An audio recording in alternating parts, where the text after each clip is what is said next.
Good morning India. আশা করি তোমরা সবাই খুব খুব ভালো আছো। আমিও মোটামুটি ভালোই আছি।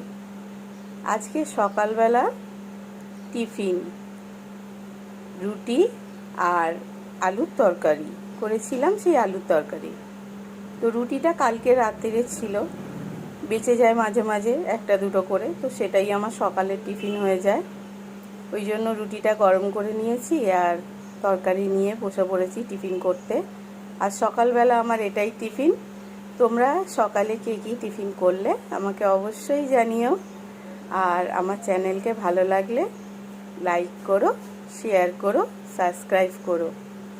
অবশ্যই কিন্তু কমেন্ট করে জানিও তোমরা সকালবেলা টিফিনে কে কী খেলে। আবার দেখা হবে নতুন ব্লগে।